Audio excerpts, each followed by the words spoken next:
మురారి ముకుందను పిలిచి నీతో మాట్లాడాలి ముకుంద అంటాడు. ఇక ఆ మాటకి సంతోషపడిపోయిన ముకుంద,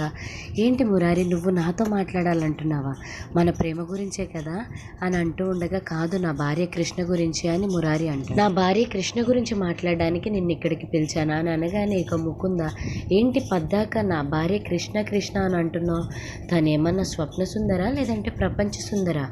అని అనగానే, అలా అనుకు ముకుంద, నా భార్య కృష్ణ, నేను తాళి కట్టిన భార్య, తను నన్ను నమ్ముకుని ఇంటికి వచ్చింది, తన గురించి గౌరవంగా మాట్లాడు, అంతేగాని ఎలా పడితే అలా మాట్లాడు, తనని జాగ్రత్తగా చూసుకోవాల్సిన బాధ్యత నాది అని మురారి చెప్తూ ఉండగా ఇక ముకుందకి బాగా కోపం వచ్చి, 1 year అగ్రిమెంట్ వైఫ్ గురించి నువ్వు నన్నే ఎదిరించి మాట్లాడుతున్నావా, నన్ను ఇన్నేసి మాటలు అంటున్నావా అని అంటూ ఉండగా, కృష్ణకి గతి లేక ఏమీ ఇక్కడికి రాలేదు, తను కూడా వాళ్ళ నాన్న కోసం చాలా ఆస్తులే కూడబెట్టాడు, తనకి చాలా బంగారం కూడా చేయించాడు,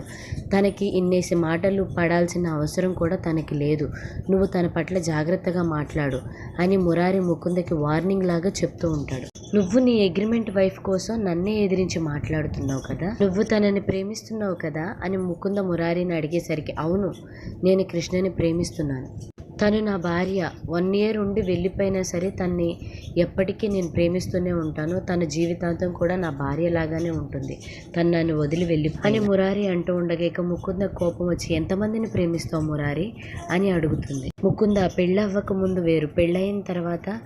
భర్తని భార్య, భార్యని భర్త మాత్రమే ప్రేమించుకోవాలి, ఇదే మన ఆచారం, ఇదే మన సాంప్రదాయం, అయినా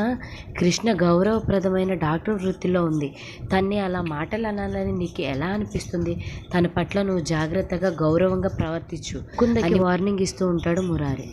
ఇక ఈ మాటలన్నిటికీ ముకుందకి చాలా బాగా కోపం వచ్చేస్తుంది. ఈ వీడియో కనుక మీకు నచ్చినట్లయితే please like, share and subscribe to my channel. Thank you for watching.